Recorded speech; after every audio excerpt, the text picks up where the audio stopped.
Bendiciones, mis hermanos, paz del Señor. Amado, los que vas a escuchar en este video, palabra de Dios, revelación de Dios para 2026-2028. 3 años, sí, contando el 2026. 2026, 2027 y 2028.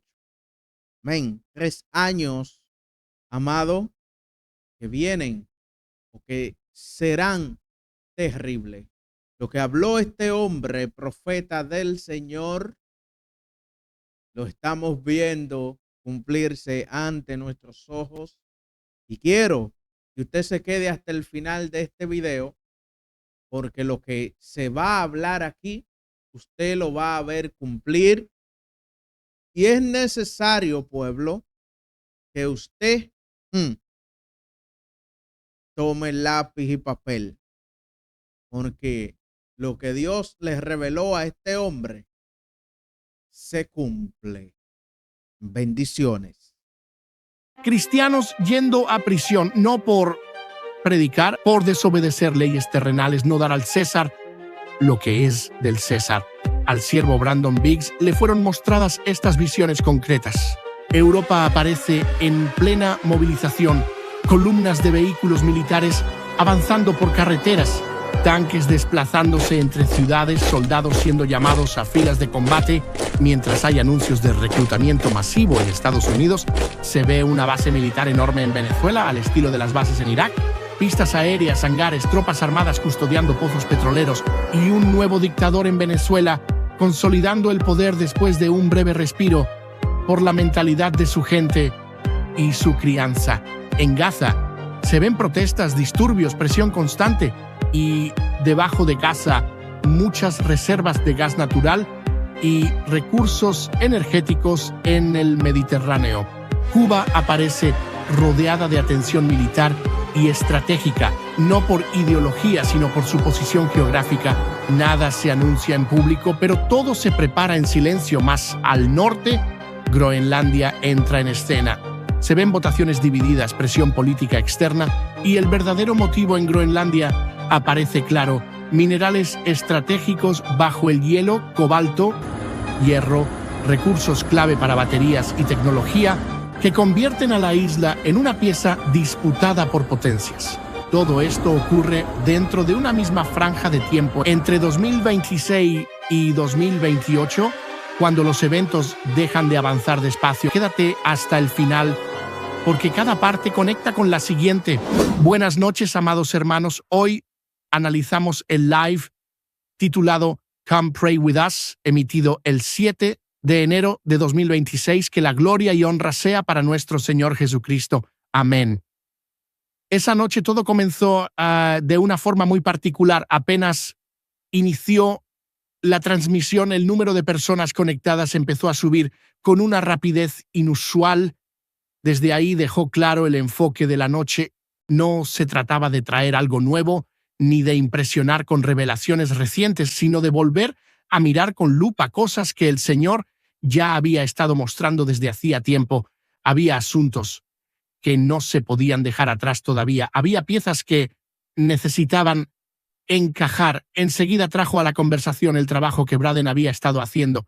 Un clip de unos 15 minutos donde se recopilaban advertencias, visiones y palabras relacionadas con Cuba a lo largo de los últimos 2 años y medio. Mientras hablaba de eso, algo lo detuvo. Al revisar todo ese material con calma, se dieron cuenta de algo que ninguno había dimensionado antes. El Señor había hablado más de 80 veces sobre Cuba, no de pasada, no de forma aislada, más de 80 ocasiones distintas. Ese número lo dejó impactado incluso a él. Lo dijo sin rodeos. Nunca había visto al Señor insistir tanto en un solo tema. Braden no pudo incluir todo porque era demasiado material, pero aún así el peso era evidente. Cuando Dios repite algo tantas veces, no es coincidencia, es una alarma espiritual. Por eso le pidió a Braden que hiciera algo poco común. que se tomara días enteros para revisar absolutamente todo, video por video, palabra por palabra. Había demasiado contenido enterrado bajo años de transmisiones y sentía que era momento de desenterrar lo que muchos ya no recordaban, no para crear miedo, sino para preguntarse con honestidad si algo importante se había pasado por alto. De hecho, la noche anterior habían pensado no hacer live. Braden estaba agotado, el trabajo había sido intenso, y la idea inicial era simplemente subir el video recopilatorio y dejarlo ahí. Pero esa noche, aún con el cansancio, sintió que no podían quedarse callados. Había que orar otra vez, había que volver a hablar de esto. Desde ahí el enfoque se movió hacia algo que se repetía una y otra vez en oración: la corrupción, no limitada a un solo estado, no confinada a un solo escándalo. Lo que el Señor estaba mostrando iba mucho más profundo. Minnesota había sido solo una puerta. Detrás de eso aparecían otros lugares con niveles similares o incluso mayores de corrupción: Michigan, Ohio, Pensilvania, California, luego Boston, Massachusetts, después Las Vegas, todo conectado, todo extendido. Mientras hablaba, volvió una imagen que ya había aparecido antes en oración: serpientes pequeñas, serpientes bebé, saliendo de estados identificados como azules. No eran grandes todavía, no atacaban, estaban enrolladas, vivían, crecían. Para él eso hablaba de corrupción que aún parece pequeña, pero que está viva y lista para desarrollarse si no se confronta. En ese momento hizo algo que no era casual. Señaló el fondo visual que aparecía detrás de él durante la transmisión. No era decoración, no era estética. Explicó que muchas de esas imágenes habían nacido primero en visiones a lo largo del último año y medio y que Braden las había recreado usando inteligencia artificial. Incluso dijo algo que sorprendió a muchos: el Señor mismo le había dicho que lo hicieran por diversión, porque Dios también usa la creatividad para comunicar. Comenzó entonces a describir lo que se veía en ese fondo, como si estuviera guiando a la audiencia a través de un mural profético: el bagre representando el sistema económico tratando de sostenerse, el barco del presidente Trump al borde de las cataratas del Niágara, simbolizando cómo la economía de Estados Unidos estaba siendo mantenida al límite, un cerdo con lápiz labial intentando maquillar algo que sigue siendo lo que es. La referencia a un nuevo Watergate en 2028, vinculado a Elon Musk. Jerome Powell aparecía buscando trabajo en 2026. Tornados como señal de manipulación climática. Putin con un arma nunca antes vista que parecía nuclear, pero no lo era. Kim Jong-un con un cohete soviético descendiendo simbólicamente por el río Mississippi. Emmanuel Macron montando un cisne negro en referencia a los Juegos Olímpicos en París. Zelensky como Pinocho, rodeado de dinero, con una nariz larga que hablaba de mentira.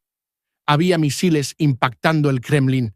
París en llamas, ratas con ojos rojos trayendo peste, personas siendo inyectadas y al fondo un submarino avanzando hacia Cuba anunciando una futura alianza rusa en esa zona.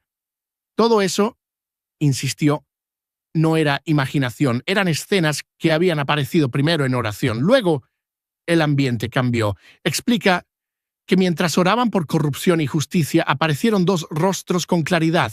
Uno de ellos era John Roberts, nombrado por George W. Bush. El otro, un juez afroamericano, cuyo nombre no recordó en ese momento. Justo después de ver esos rostros, apareció otro rostro más, el del profeta Kim Clement. La conexión fue inmediata. Recordó una palabra profética de Kim Clement, donde se hablaba de jueces del Tribunal Supremo que dimitirían. No afirmó fechas, no hizo declaraciones absolutas, fue cuidadoso, pero no podía ignorar lo que había visto: dos jueces, dos rostros y luego la imagen de Kim Clement. Ambos jueces, según explicó, eran considerados conservadores y estratégicamente tendría sentido que el enemigo intentara removerlos para inclinar el sistema judicial. Por eso, más allá de interpretaciones, El llamado era claro: orar por ellos, cubrirlos, pedir que la justicia de Dios se establezca en el tribunal más alto del país. En medio de esa oración, sintió una palabra directa del Señor. Hablaba de injustos y de quienes permanecerían firmes, de dos que dimitirían por la vergüenza de lo que saldría a la luz, pero también de un deseo claro de Dios: establecer justicia. Y escuchó con claridad una frase: es tiempo de restaurar la fortuna de Sión. Lo que se perdió sería recuperado. Desde ahí otras visiones comenzaron a encajar. Volvió la imagen de los abejorros negros y amarillos rodeando la cabeza de Ilhan Omar, una visión antigua donde el Señor había dicho que sus días estaban contados. Luego apareció el rostro de Mike Lindell y poco tiempo después, en lo natural, su anuncio de candidatura política. Para él, esas secuencias confirmaban que lo visto en el espíritu empezaba a manifestarse. El énfasis volvió a la oración por el general Michael Flynn para que tuviera una voz fuerte rumbo a las elecciones de medio término. Y otra vez apareció el tema del impeachment impulsado por Chuck Schumer y el Partido Demócrata. La advertencia era clara: si el pueblo cristiano no se levanta en oración, estas maniobras avanzarían. Habló con seriedad del tiempo. Faltaban alrededor de 11 meses. Las elecciones de medio término eran cruciales. En una visión anterior había visto algo inquietante. La Cámara de Representantes permanecía bajo control republicano, pero el Senado se volvía azul. Un gobierno estancado, ya lo había visto meses atrás, y por eso la insistencia en orar. Después, la escena cambió otra vez. Vio una ola de bendición financiera, no profunda ni duradera, una capa delgada cubriendo el territorio de Estados Unidos. Oro, plata, criptomonedas, vivienda, activos digitales. Una provisión breve. Y escuchó una frase muy clara: llena tus bolsillos porque no durará mucho. Esa bendición tenía un propósito: financiar lo que venía después, una gran campaña espiritual a nivel global. Relacionó eso con palabras antiguas de Kim Clement sobre riqueza viniendo de Sion, no como acumulación personal, sino como provisión estratégica. Todo esto se conectaba con eventos actuales: Putin intentando sacar petróleo de Venezuela, Estados Unidos deteniéndolo, nuevas alianzas formándose, la crisis de los misiles en Cuba y armas biológicas ocultas en la isla entregadas por Rusia. En la visión percibió la entrega de algo que identificó como un arma biológica desde Rusia hacia Cuba. A partir de ahí, observó un ataque que se originaba desde un barco ocurriendo de noche, avanzando por el lado Atlántico y no por el Golfo, con un objetivo claro: Florida, específicamente Miami. Mientras esa escena se desarrollaba, escuchó una frase que quedó grabada con fuerza: ¿cómo hacemos esto sin disparar un solo tiro? Era una conversación estratégica. En ese momento vio a Xi Jinping participando junto a otros líderes, todos analizando cómo ejecutar planes sin provocar un enfrentamiento militar directo.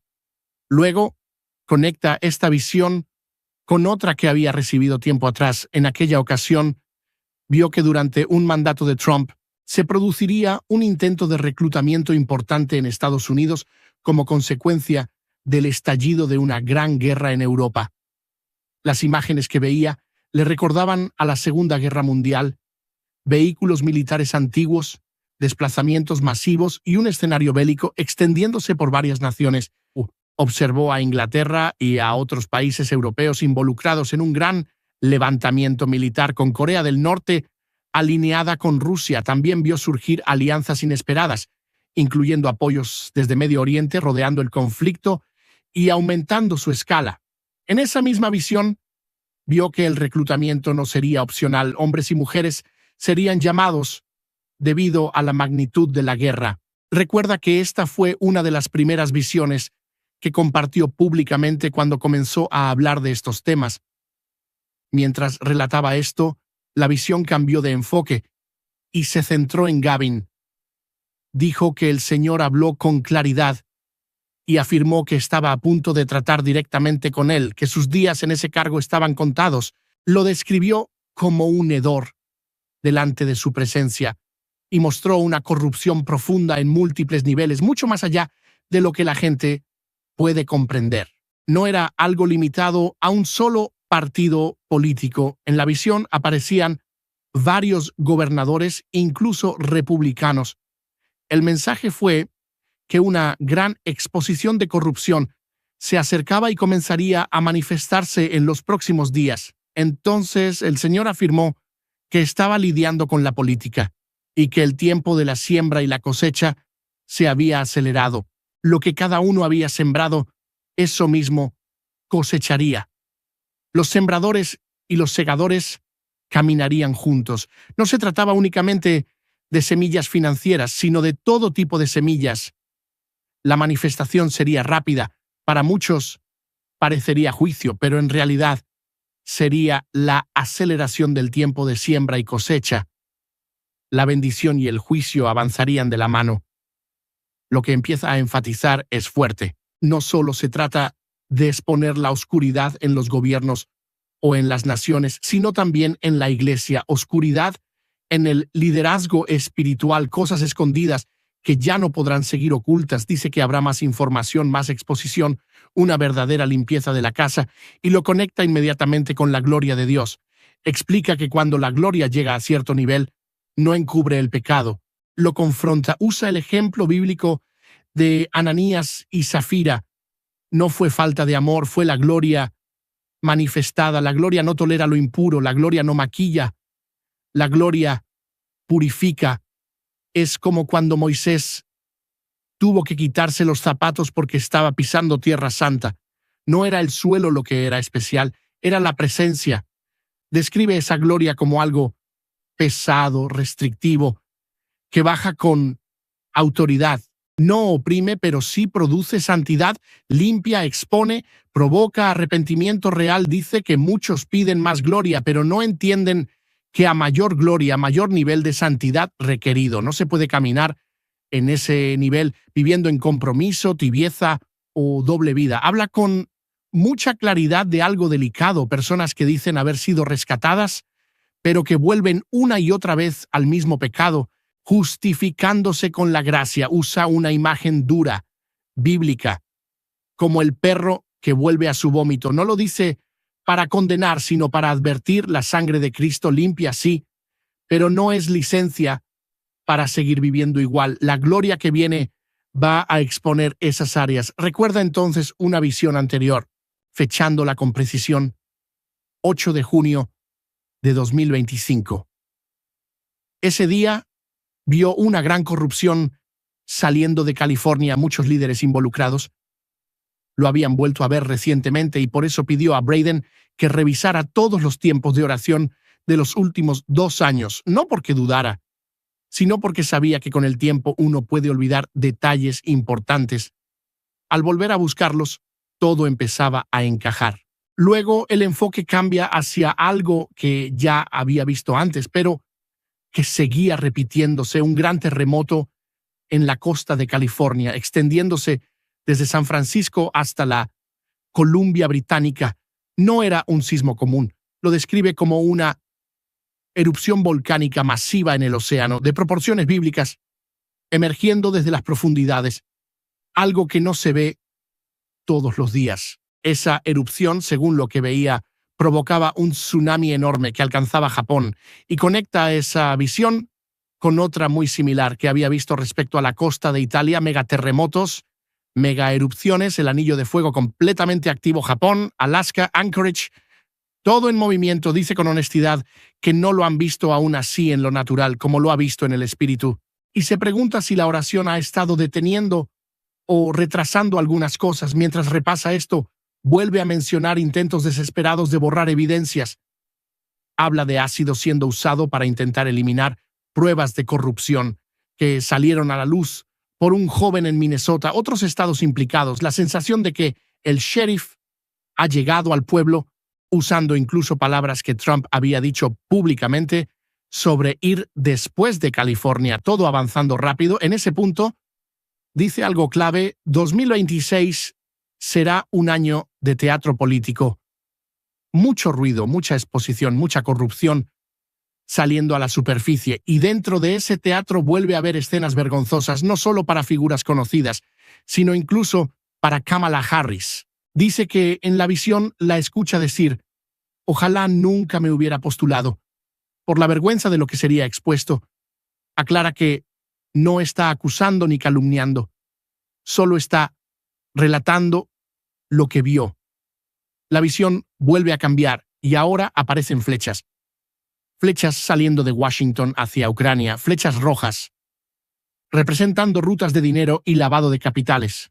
Recuerda que Elon Musk había hablado públicamente de 1.5 billones de dólares en fraude y dice que lo que vio encaja con eso. Describe con detalle una suma específica: 24.000 millones de dólares movidos hacia cuentas secretas en Ucrania, dinero público destinado a la guerra. Ve cómo el dinero llega a un banco, entra en una cámara fuerte y desde ahí salen muchas flechas pequeñas hacia cuentas en Europa, África y Medio Oriente. Algunas flechas son delgadas, otras gruesas, y escucha claramente: cuanto más grande la flecha, mayor la corrupción. Ve rostros de políticos detrás de esas flechas, ve billetes de $100, ve intereses especiales, ve dinero fluyendo hacia laboratorios relacionados con biotecnología. Incluso menciona una cifra concreta: 15 millones de dólares en uno de esos movimientos. Luego ve 100 millones de dólares en efectivo conectados directamente con Zelensky, todo parte del mismo sistema. Dice que muchos sabían que el dólar iba a caer, que la economía estaba en problemas y por eso aseguraron su salida. Fondos opacos, retiros estratégicos, personas que ya no están en el cargo pero que siguen implicadas. Y aquí el tono se vuelve aún más serio. Ninguno se ha salido con la suya. Todos darán cuentas. Dice algo que repite con peso: el infierno es real y no se queda solo en la política. Lleva esa advertencia también a la iglesia. Habla de corrupción financiera dentro de congregaciones, mal manejo de ofrendas, diezmos de personas trabajadoras. Dice que muchos lo ven como algo pequeño, pero que delante de Dios no lo es. A quien se le da mucho, se le exige mucho, pastores incluidos. Escándalos sexuales, abuso de poder, todo llegando a un punto crítico.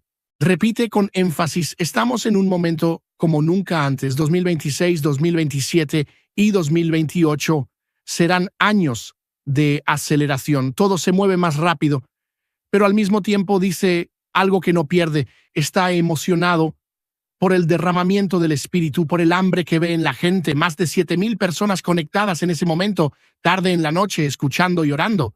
Entonces cuenta una experiencia que lo marcó profundamente. Ese mismo día habla de una joven en un autoservicio, oscuridad en su rostro. Al preguntarle cómo estaba, ella le confiesa que se había hecho daño. Se había cortado las muñecas. Describe el impacto que eso tuvo en él, cómo le quitó el aliento, cómo intentó explicarle a su hija de 10 años lo que había pasado. Y dice algo muy claro: en esos momentos no se trata de golpear a la gente con religión, sino de amarlos donde están. Esa escena lo lleva a hablar del dolor real que existe hoy: personas quebradas, sin esperanza, personas que creen que no hay mañana, y confiesa algo personal. Él mismo estuvo ahí: pensamientos suicidas, oscuridad. Recuerda haber ido a ver a un misionero llamado Ronald en Crescent, Oklahoma, y cómo ahí fue liberado de esa opresión. Desde ese lugar habla con autoridad, no desde teoría. Dice que cuando ve mensajes de personas atormentadas, que oyen voces, que sienten presencias en sus casas, que ven cosas moverse, no lo toma a la ligera. Habla de autoridad espiritual, de ungir la casa, de cubrir la cama y los sueños, de entender el pacto con Jesucristo y la victoria de la cruz. Aclara algo importante: no todo es demoníaco. Hay desequilibrios hormonales, hay problemas químicos, hay alimentación dañina. No hay un diablo detrás de cada cosa. Cuenta incluso cómo muchas personas le decían que su hija Megan tenía un demonio por su autismo, y cómo eso no era verdad. Habla desde la experiencia, desde el dolor, desde la realidad. Todo esto lo dice con un solo propósito: hacerle saber a la gente que no está sola, que Dios tiene un plan, y cita una frase que amaba Kim Clement: estoy en algún lugar del futuro y se ve mucho mejor de lo que parece ahora, no como cliché, como verdad vivida. Y ahí deja claro algo, no está hablando desde una posición religiosa, sino relacional, desde alguien que ha estado en el pozo y salió, desde alguien que sabe lo que es despertar y seguir en la pesadilla, desde alguien que entiende el peso real de la vida. Por eso dice todo esto: las visiones, las advertencias, la oración, tiene un solo objetivo: alcanzar corazones rotos y decirles que hay esperanza. Habla de algo muy práctico. Dice que cada persona debe buscar en la Escritura aquello que necesita. Si alguien lucha con depresión, con pobreza, con lujuria, con pensamientos torcidos, con hábitos destructivos, la palabra tiene respuesta para eso. No se trata de fuerza de voluntad, sino de meterse en la palabra y dejar que Dios se encargue del cambio. Lo dice con sinceridad, sin adornos, casi como un padre hablando sin rodeos. En ese punto expresa un deseo muy claro: quiere orar por la gente, pero no de forma genérica, sino creyendo que esa noche puede marcar un antes y un después. Dice que quiere creerle a Dios por milagros hoy, no mañana. Habla incluso de una fecha de caducidad para los problemas. Declara que lo que la gente ha estado cargando no tiene por qué pasar al 2026. No se puede seguir haciendo lo mismo esperando resultados diferentes. Es momento de cambiar el rumbo del barco, poner a Jesús al timón y dejar de intentar controlarlo todo solo. Invita a tomar la Biblia en serio, a verla como algo vivo y real. Reconoce que para algunos puede parecer aburrida, antigua, poco relevante, y entonces dice algo muy práctico: si una versión no conecta contigo, busca otra. No tiene que ser King James. Lo importante es encontrar una versión que puedas leer, entender y que alimente tu vida espiritual. El punto no es la forma, es la relación. Vuelve a insistir: menos religión, más relación. Antes de seguir, hace una pausa consciente. Recuerda que hay miles de personas conectadas, muchas de ellas sufriendo de verdad. Gente que llega a ese canal rota, desesperada, sin dirección. Por eso pide algo a los que están bien: que oren por sus hermanos y hermanas, que no ignoren el dolor ajeno pensando esto no es para mí.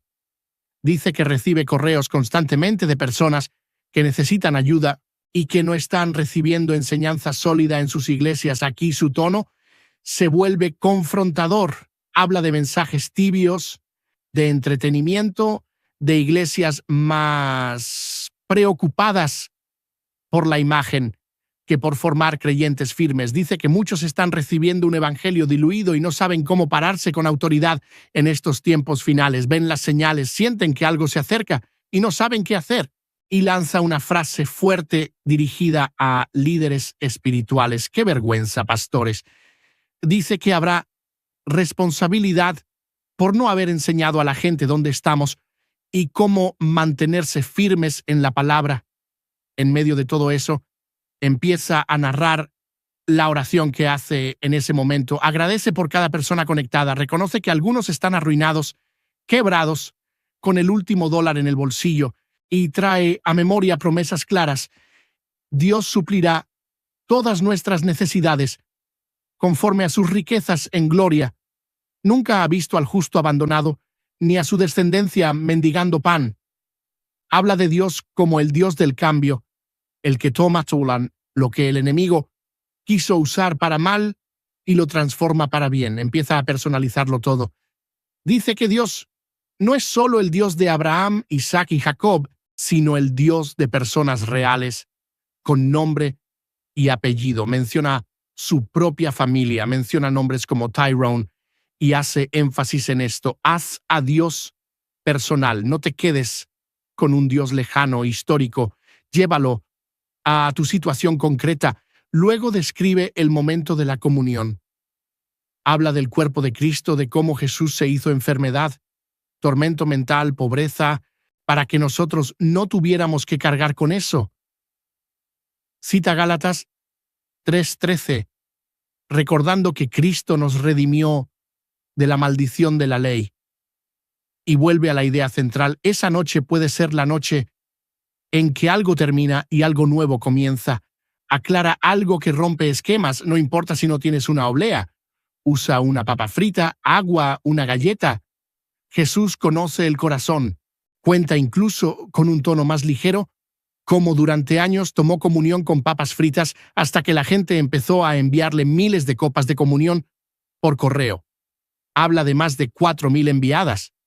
Agradece ese gesto, pero deja claro que la forma no es lo importante. Describe el momento de tomar la sangre, agradeciendo por todo lo que Dios ha hecho y por lo que hará. Declara sanidad, plenitud y libertad. Habla de un nuevo comienzo para muchos esa noche. Usa una imagen muy sencilla y poderosa, como un niño que llega con un juguete roto y le dice a su padre: no puedo arreglar esto, ayúdame. Así dice, debemos venir a Dios. Desde ahí empieza a hablar de rendición total, de invitar al Espíritu Santo a la vida, de pedir que llene hasta desbordar, de pedir limpieza, fuego y un corazón nuevo, no como un ritual, sino como un clamor genuino. Luego el tono se vuelve aún más urgente, habla del amor de Dios por el mundo, del regalo de Jesucristo, de la salvación disponible, y empieza a dirigirse directamente a quienes están viendo y nunca han entregado su vida a Cristo. Dice que algunos quizá nunca han nacido de nuevo, incluso menciona algo fuerte. Ve por el Espíritu que hay predicadores retrocedidos, personas que predican detrás del púlpito pero viven en pecado cuando nadie los ve. Habla de lujuria, de cosas vistas en Internet, de puertas abiertas al enemigo. Les dice con firmeza que cierren esa puerta, que honren a sus esposas, que se aparten de eso. Habla de liberación real, de dejar de jugar a la iglesia, de entender que el tiempo se está acabando. Dice algo que suena como advertencia final. Esta podría ser la última oportunidad para algunos. Recuerda que está establecido que el hombre muera una vez y luego el juicio. Pregunta directamente: si murieras esta noche, ¿dónde pasarías la eternidad? Invita a confesar a Jesucristo como Señor y Salvador, a dejar el pecado, a no conformarse con decir yo conozco a Jesús, sino preguntarse si Jesús conoce a la persona. Recuerda las palabras duras de la Escritura: apártate de mí, nunca te conocí. Guía entonces a una oración sencilla de arrepentimiento y entrega. El ambiente entonces se relaja un poco. Con humor habla de ir a hacer tubing, usando esa expresión para referirse al río del Espíritu Santo. Da gracias a Dios porque es el creador del camino y declara que llama las cosas que no son como si fueran. Aclara que no es asesor financiero, pero recuerda que en una visión previa vio la plata superar los $170 la onza, algo que ya había mencionado antes públicamente. Declara en oración que la plata subiría por encima de ese valor y que el oro superaría los $10,000 la onza. Atribuye ese aumento a la bendición, la multiplicación y el favor de Dios. Agradece al Señor por lo que ya se había alcanzado, reconociendo el crecimiento desde valores que antes parecían imposibles. Recuerda que cuando recibió esa palabra, la plata costaba alrededor de $12 la onza y el oro estaba cerca de los 1,400 o 1,500 dólares. Expresa que en ese momento esas cifras parecían inalcanzables, pero ahora veía cómo se había producido un aumento significativo, confirmando lo que había visto en el Espíritu. Continuó orando para que ese mismo principio de multiplicación se aplicara a otros ámbitos, mencionando monedas, criptomonedas y provisión financiera. Afirmó que Dios es el Dios de la multiplicación y de la provisión, el mismo que multiplicó los panes y los peces. Reconoció que existen retrocesos y caídas, pero afirmó que no se dejaban llevar por ellos, sino que seguían observando con fe. Finalmente declaró que 2026 sería un año de vivir sin deudas, afirmándolo como una convicción de fe, y preguntó cuántos creían en esa palabra.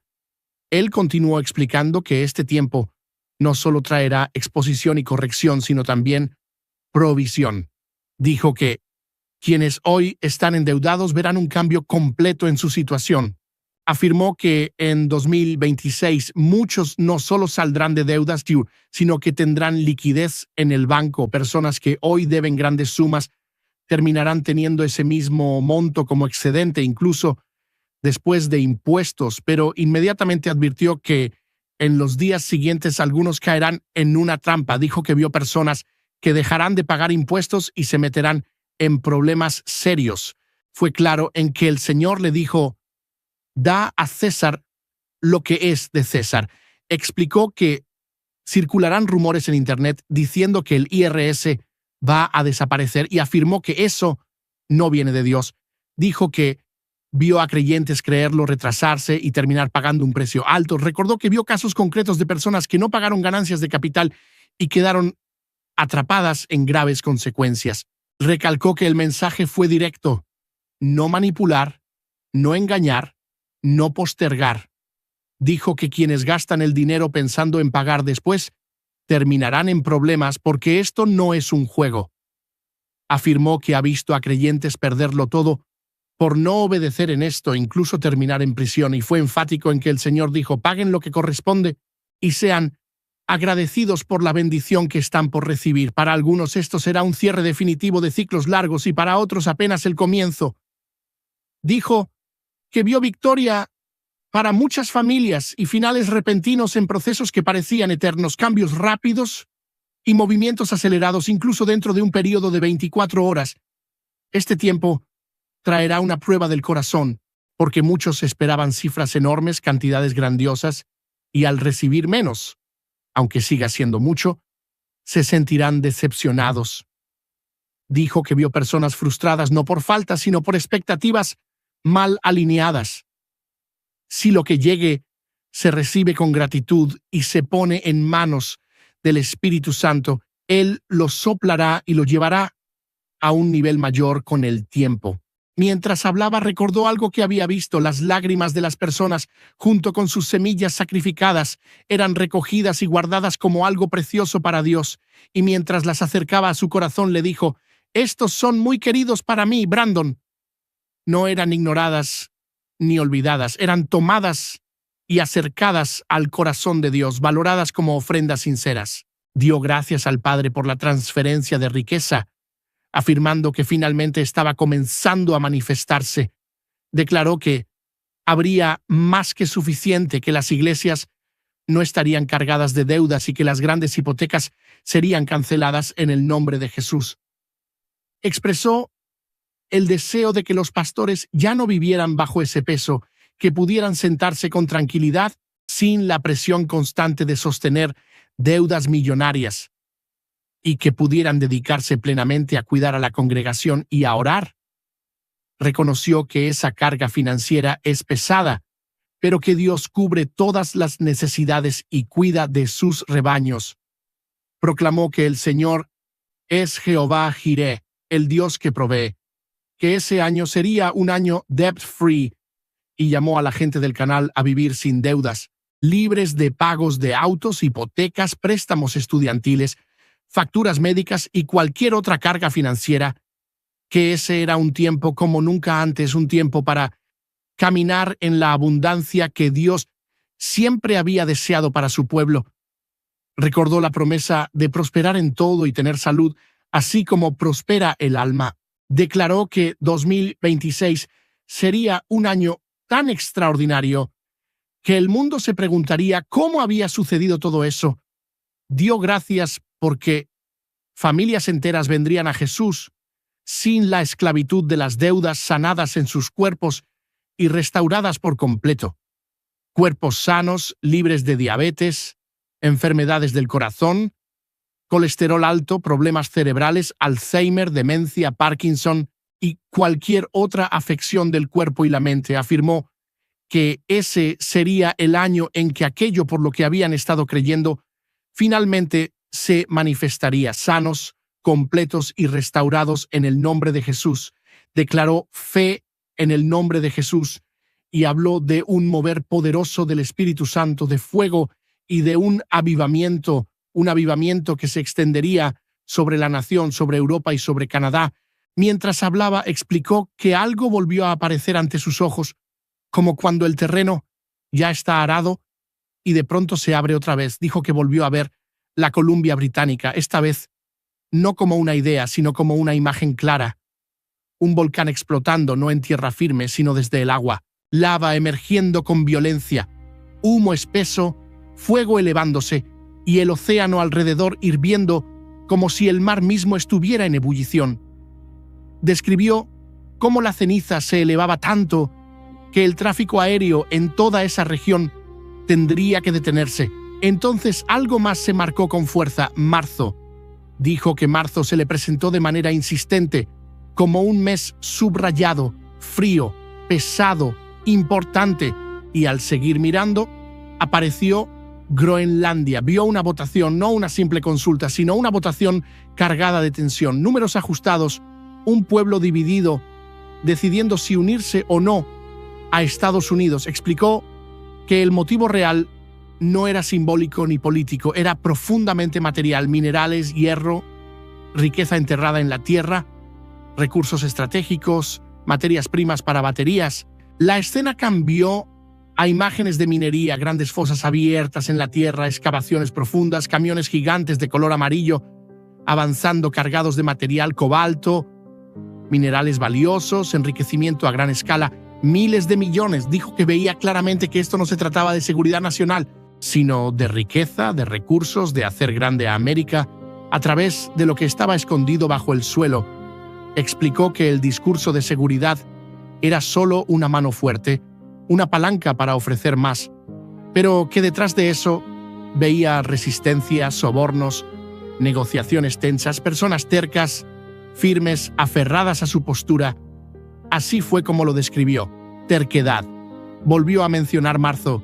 Insistió en que marzo era clave y que estaba orando específicamente por ese mes. Y entonces vio una división clara entre la gente. Dos mitades, una queriendo avanzar y la otra resistiéndose. Los jóvenes de 20 y 30 años queriendo ir, abiertos, entusiasmados, influenciados por la cultura digital, diciendo que les encantaría formar parte de América, traer todo al país. Los mayores, en cambio, de 60, 70, 80 años, negándose, reacios, diciendo que no querían eso, pero cuando miró al otro lado, vio a los ancianos. Dijo que no los veía como personas en ese momento, sino como peces. Peces con escamas, peces escamosos. Pues incluso comparó la imagen con sushi, una mentalidad antigua ligada a una industria pesquera, a una forma de pensar muy vieja. La visión mostraba una división casi exacta, como un 50 y 50. Sin embargo, explicó que el no pesaba más que el sí. Los jóvenes se inclinaban claramente a favor, pero no eran suficientes. Había más votos del lado del rechazo, sobre todo en esa parte más alta, dominada por los mayores. Entonces la escena cambió y aparecieron figuras claras. Vio a Rubio y vio a Trump negociando, no como un discurso político, sino como una conversación directa. Algo así como: si haces esto, pondremos esta cantidad de dinero en tus cuentas bancarias. Un estímulo, un porcentaje de la riqueza, algo que duraría toda la vida, casi como una cuenta de jubilación. Explicó que era similar a lo que se hace en Alaska, donde la riqueza del petróleo se reparte entre la gente. Lo dijo con claridad: lo hacemos en Alaska, lo haremos por ustedes. Una porción del dinero de la tierra entregada directamente a las personas, año tras año, para estimular sus cuentas bancarias.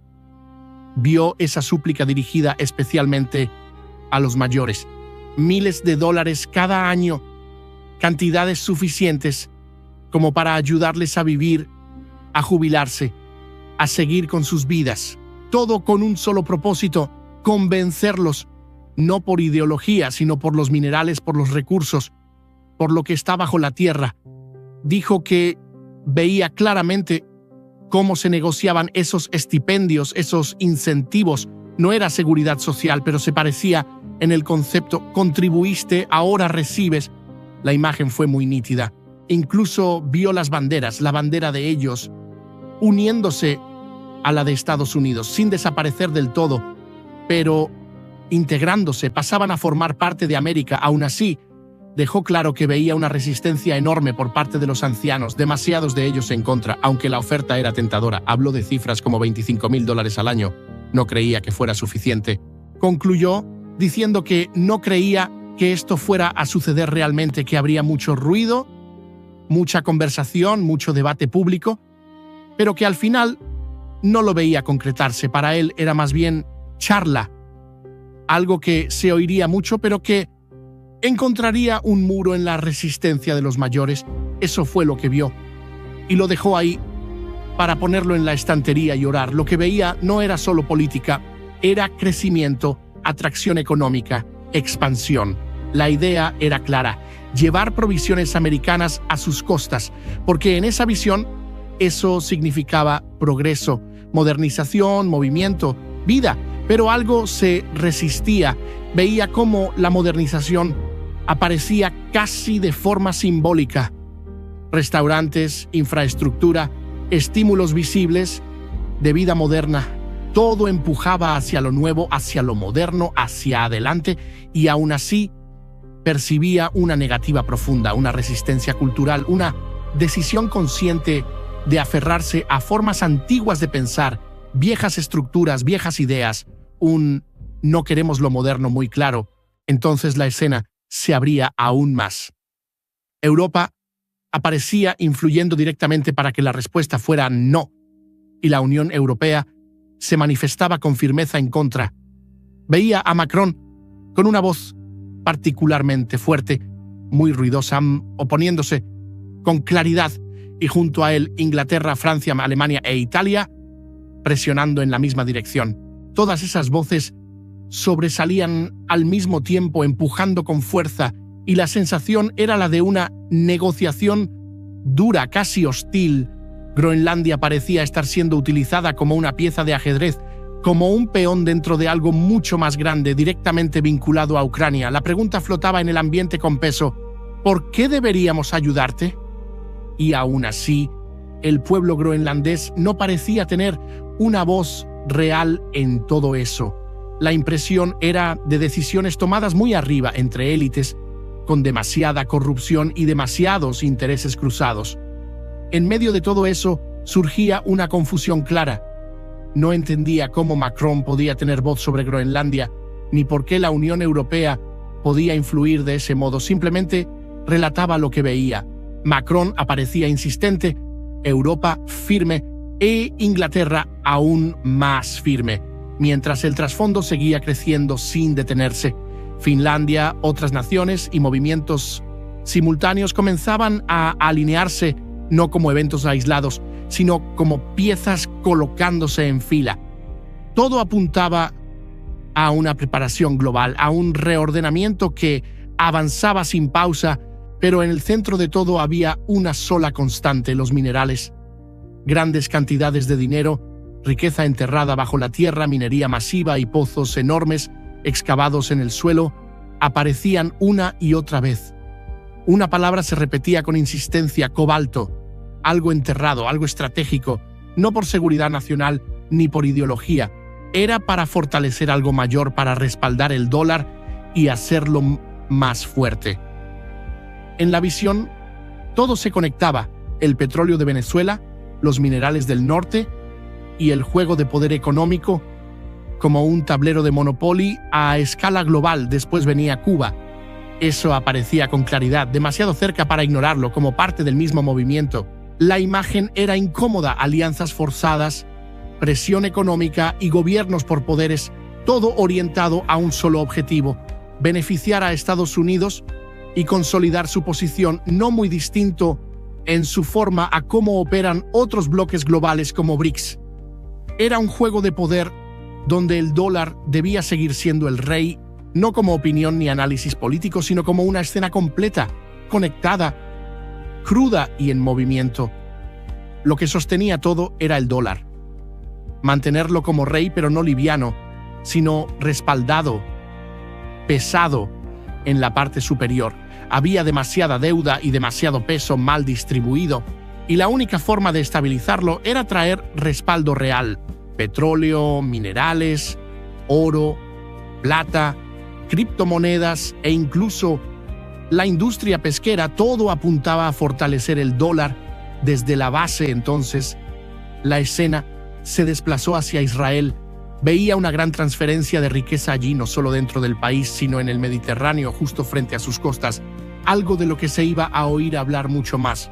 Todo estaba conectado al respaldo de Estados Unidos y a su alineación con Israel, incluso en medio del conflicto en Gaza. No era solo guerra, era territorio, derechos de gas, derechos de petróleo y riqueza enterrada bajo Gaza. Ibas a escuchar sobre el desarrollo de Gaza y sobre enormes cantidades de dinero que no están en la superficie sino bajo tierra, reservas de petróleo y gas, colocadas ahí por Dios mismo, más allá de lo que cualquiera imagina, bajo la tierra de Israel y del Mediterráneo cercano. Eso no era inmediato. Veía 2027 claramente destacado. No veía 2020, veía 2027. Petróleo y gas se repetían una y otra vez, y por eso era urgente orar. Orar por las elecciones, orar por la transferencia de riqueza y orar por lo que se estaba mostrando. Había un punto crítico, noviembre de este año. Un pequeño detalle ahí podía descarrilarlo todo. Eso era lo que oía y por eso había que orar. Luego la visión se movió a Venezuela. Volvía a ver el establecimiento de una gran base militar, una base de la Fuerza Aérea similar a la que se hizo en Irak. No parecía solo una base, sino un pueblo entero, con los pozos de petróleo asegurados. Veía a nuestros soldados protegiendo esos pozos para que no fueran destruidos. Veía a hombres armados vigilando, protegiendo la economía misma, marines o fuerzas similares con equipo completo. Cuidaban que el cártel no saboteara los pozos petroleros de Venezuela. Eso, en la visión, daba lugar a algo más, un renacimiento en Venezuela. Lo veía con claridad, con un tono amarillo tropical, como primavera. Flores nuevas brotando y vida comenzando otra vez. La corrupción seguía ahí, en todos los niveles del gobierno, pero empezaba a ser removida poco a poco. Nunca completamente, siempre habría un bastión, nunca cambiarían todo. Y eso era importante entenderlo, nunca se cambia todo. No es solo política, es mentalidad. Es la forma en que fuiste criado, es el vínculo, es el cautiverio interior. Como Israel saliendo de Egipto, libres físicamente pero atados mentalmente durante 40 años. Es la misma dinámica. Puedes ser libre por fuera y seguir siendo esclavo por dentro, acostumbrado al cautiverio y, con el tiempo, volver a él. Por eso lo que veía no era una transformación total, sino una ventana breve para el avivamiento, una oportunidad corta para bendición y renacimiento. Después de eso, otro hombre se levantaría, otro dictador, y la misma forma de pensar regresaría. Aún así, habría un grupo que lucharía por la libertad, un remanente, aunque el sistema seguiría siendo corrupto. Eso hacía la ventana aún más urgente, un tiempo corto, donde la gente se emociona, donde hay esperanza, antes de que las viejas estructuras intenten volver a imponerse. Era decepcionante, pero real, y por eso la oración era clara, que el avivamiento ocurra rápido y que aprovechen la ventana. Con eso, el espíritu se aquietaba, había agradecimiento por lo mostrado y gratitud por poder ver con claridad, no como entretenimiento ni como espectáculo, sino como adelanto de lo que viene. Eso era lo que había visto y eso era suficiente. Hermano, si este resumen te ha ministrado, si has sentido confirmación, confrontación o esperanza, te invito ahora a tomar unos minutos y orar juntos en respuesta de gratitud al Padre, no como un ritual, sino como un acto de fe, de alineación y de entrega. Allí donde estés, abre tu corazón y acompáñame. Padre amado, venimos delante de ti en el nombre de Jesucristo, reconociendo que tú sigues siendo Dios. Sobre las naciones, Señor, sobre la historia y Rey soberano, sobre todo lo creado, gracias porque nada de lo que ocurre en este tiempo te sorprende, gracias porque aun en medio del caos, tú sigues hablando, advirtiendo, corrigiendo y mostrando el camino. Hoy te damos gracias por la luz, porque tú expones lo oculto y sacas a la superficie la corrupción, la injusticia y la mentira que por años se han escondido en las estructuras de poder. Gracias porque tu luz no viene para destruir al justo, sino para limpiar la tierra y preparar el camino para un mover mayor de tu espíritu. Padre, levantamos delante de ti a las naciones y oramos de manera específica por Estados Unidos, por sus líderes y por las decisiones que se están tomando en este tiempo crítico. Te pedimos sabiduría sobrenatural para quienes están en autoridad, discernimiento para distinguir lo correcto de lo conveniente y valentía para hacer lo justo aunque tenga un costo.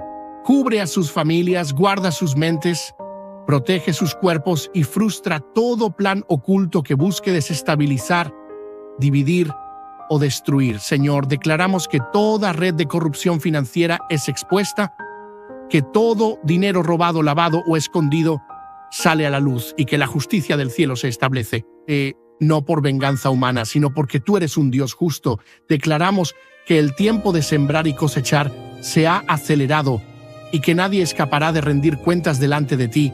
Padre, intercedemos por la iglesia, limpia tu casa, purifica a tus ministros y levanta líderes con temor de Dios y con columna vertebral espiritual. Quita la tibieza, despierta al cuerpo de Cristo y vuelve a encender el fuego del primer amor. Danos hambre por tu palabra, sed por tu presencia y un corazón sensible a tu voz. Señor, clamamos por un gran avivamiento, no superficial ni emocional, sino profundo y transformador, nacido del arrepentimiento y de la verdad. Toca los corazones más duros, a los más heridos y a los más alejados. Llamamos a hijos e hijas pródigos de regreso a casa. Declaramos que los ojos se abren, que las cadenas se rompen y que las mentes son libres por el poder de tu Espíritu. Padre, levantamos también nuestras necesidades personales delante de ti, porque tú conoces a cada persona que está escuchando esta oración. Necesidades financieras, deudas, enfermedades, diagnósticos médicos, crisis familiares, matrimonios al borde del colapso, hijos distanciados, mentes cansadas y corazones quebrados. Declaramos que tú eres Jehová Jireh, el Dios que provee, sana, restaura y levanta. Declaramos sanidad sobre los cuerpos, claridad sobre las mentes, paz sobre los hogares y provisión sobre las finanzas. Declaramos un 2026 marcado por libertad, restitución, puertas que se abren y cargas que se caen, no por suerte ni azar, sino por fe en tu palabra, Señor. Oramos también por las naciones mencionadas: Cuba, Venezuela, México, Colombia, toda Sudamérica, África, Asia y Europa. Detén la violencia, frena la trata de personas, expón a los corruptos, protege a los inocentes y levanta un mover poderoso de tu Espíritu en cada región. Padre, te damos gracias porque, aun cuando advertimos tormentas, sabemos que tú sigues siendo nuestro refugio. No caminamos por miedo, caminamos por fe. No estamos confundidos, estamos despiertos. Nos alineamos con tu voluntad y declaramos que estaremos firmes, vigilantes y llenos del Espíritu Santo en este tiempo. Todo esto lo declaramos y lo creemos en el nombre que está sobre todo nombre, en el nombre poderoso de Jesucristo. Amén. Y antes de cerrar, quiero agradecerte sinceramente por haber llegado hasta el final de este resumen. Sabemos que estos lives son largos, intensos y en inglés, y nuestra intención es ayudarte a no perderte lo que Dios está hablando en este tiempo. Si este resumen te bendijo, te habló o te confrontó, déjanos un comentario contándonos qué parte tocó más tu corazón. Comparte este video con alguien que necesite despertar, entender los tiempos o simplemente recibir esperanza. Y si te gusta este tipo de contenido, apóyanos con un like y sigue el canal para más resúmenes como este. Gracias por estar aquí, por orar con nosotros y por ser parte de este. Pueblo de Dios, comparta este video, dele me gusta y siga conectado con Dios. Amado, esto que vimos, que vivimos, esto que fue anunciado. Anote la fecha, pueblo. Hace 2 meses que este video se publicó. Y hoy estamos viendo muchas cosas de esas que fueron dichas en él. Por eso lo traemos acá. Por eso lo traemos a este canal. Porque Dios habla y lo hace de manera diferente. cuando Dios usa este siervo es porque algo grande ha de suceder. Así que comparta el video, dele like, dele me gusta, comente, comente por favor. Y si se suscribió a este canal y no ha activado la campanita de notificaciones, hágalo ahora. Bendiciones.